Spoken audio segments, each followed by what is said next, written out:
você e a Bloco Arquitetos. Como que surgiu o escritório e qual projeto foi mais marcante na carreira de vocês?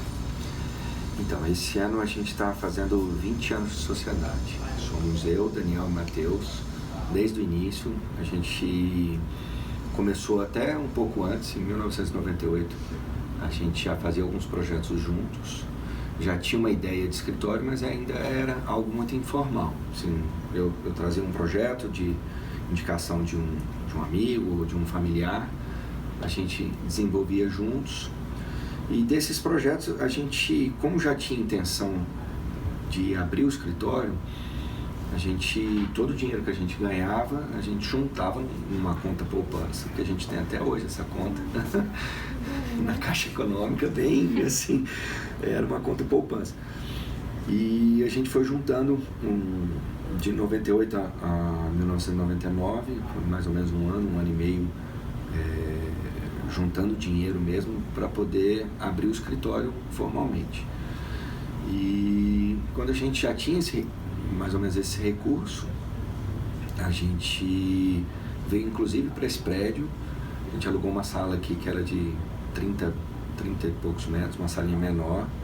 Fizemos a reforma, formalizamos a empresa, abriu o CNPJ e a gente se chamava na época Mundo 4. Éramos 4 sócios, era eu, Daniel e Matheus, e a Ana Paula, que ficou com a gente até 2008. Por que o bloco, naquela situação, para a gente nos pareceu mais interessante? Primeiro porque tem uma relação muito forte com Brasília, o bloco, né? Brasília não tem prédio, não tem edifício e tal. Sempre o bloco comercial, o bloco residencial, bloco A, bloco B. Então a gente queria essa relação com Brasília, com a arquitetura que está se fazendo aqui.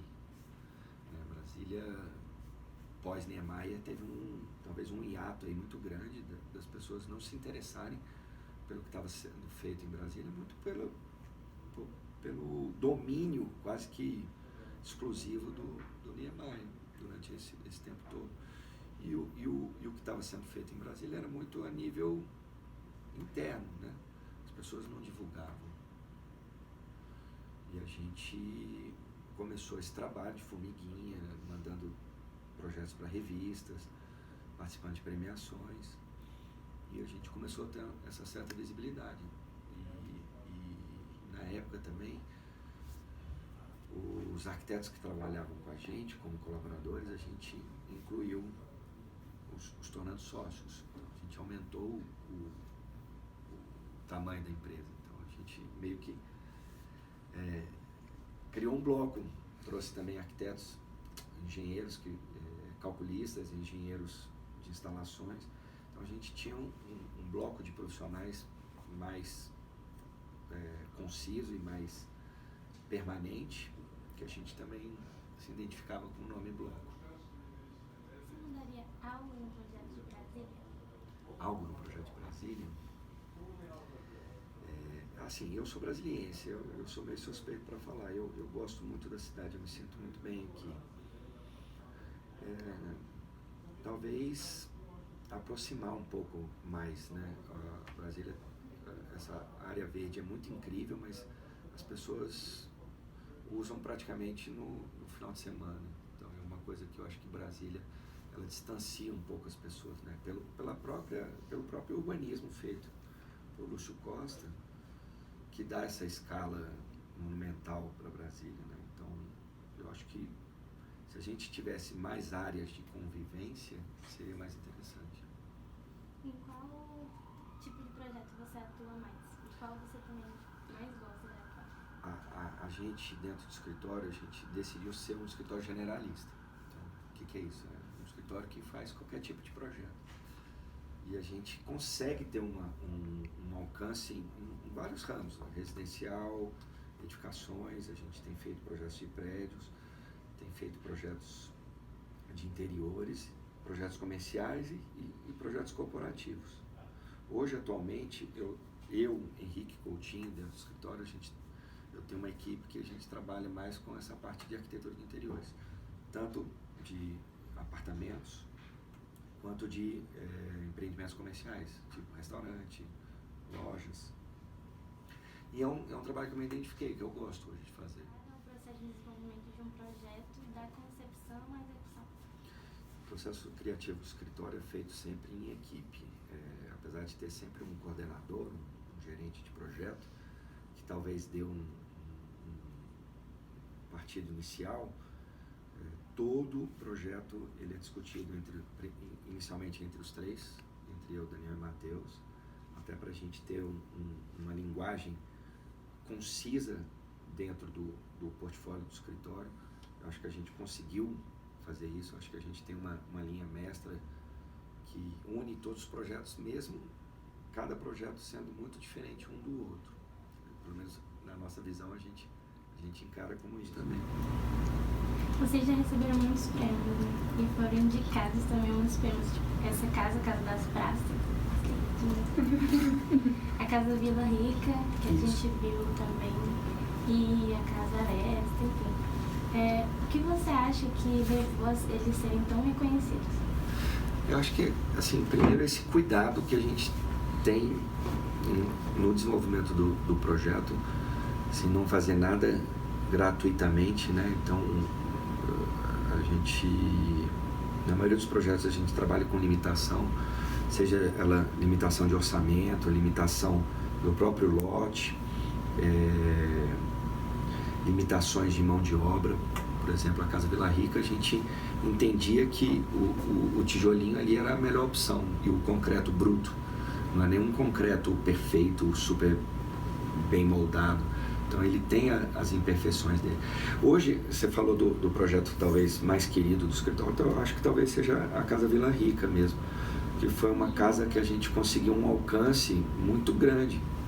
A gente ganhou um prêmio chamado Obra do Ano do ArcDaily, em segundo lugar, entre o projeto do Marcelo Rosenbaum, que é aquele no Tocantins, que é o Moradas Infantis, e o Instituto Moreira Salles, do Andrade Moretti, na Avenida Paulista.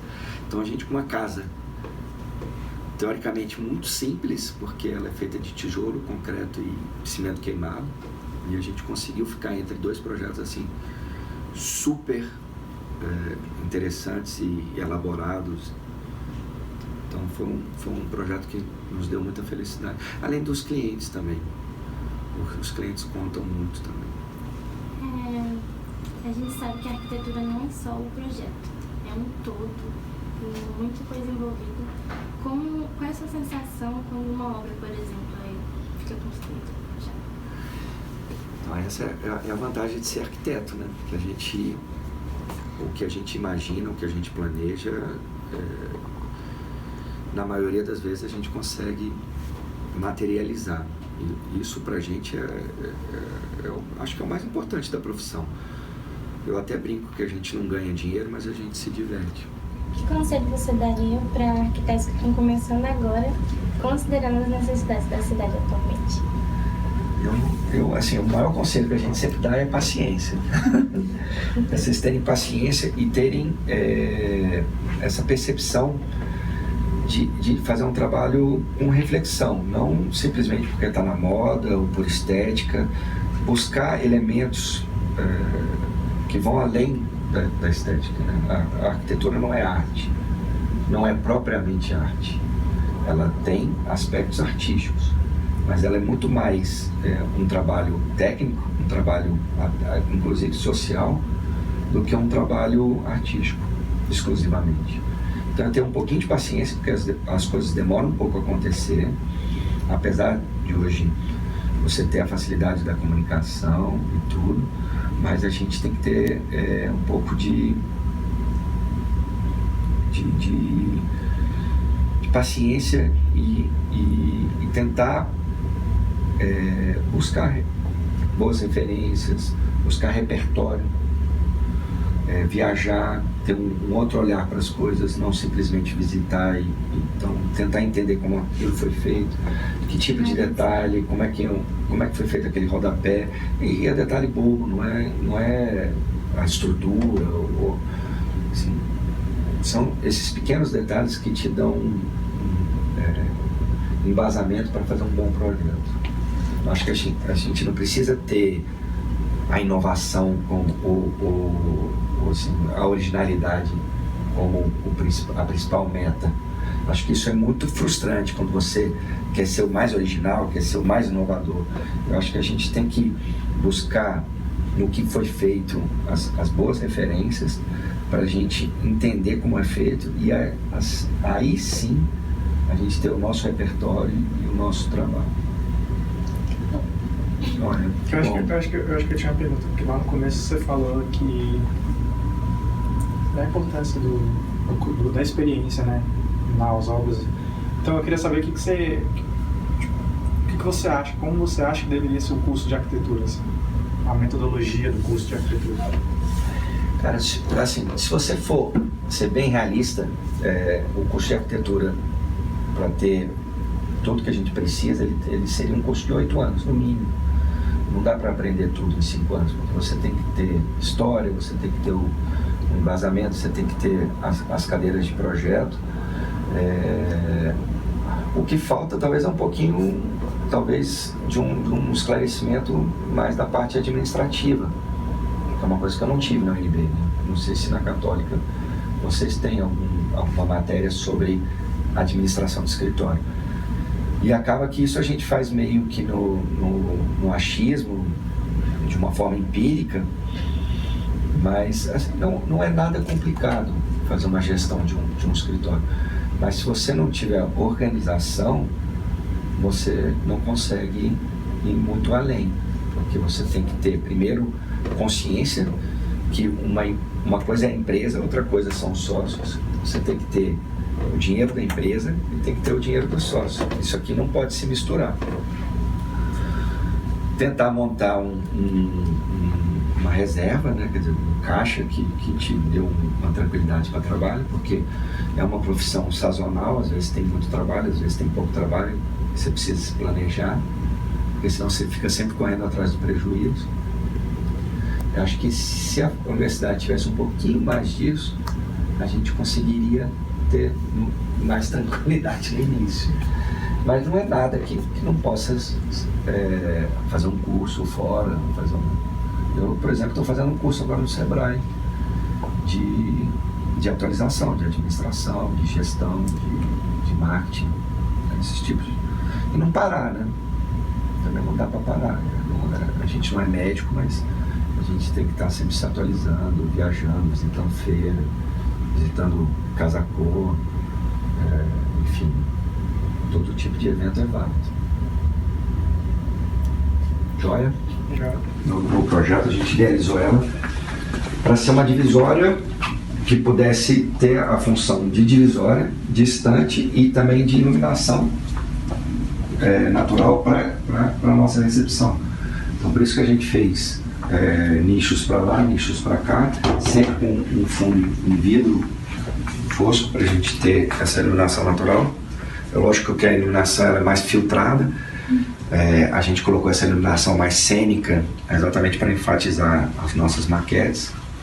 E essas maquetes elas são frutos de estágios até de estrangeiros que tiveram aqui, que a gente colocou. A gente não costuma fazer maquete física para estudo. Então todas essas maquetes já foram feitas baseadas no projeto que foi executado. Essa aqui é a casa Cora, então ela está prontinha. Essa aqui foi uma maquete. Eu não lembro quem fez, a gente já teve aqui estagiários franceses, italianos, dinamarqueses. Foi bem legal essas experiências que a gente teve com esses estagiários estrangeiros.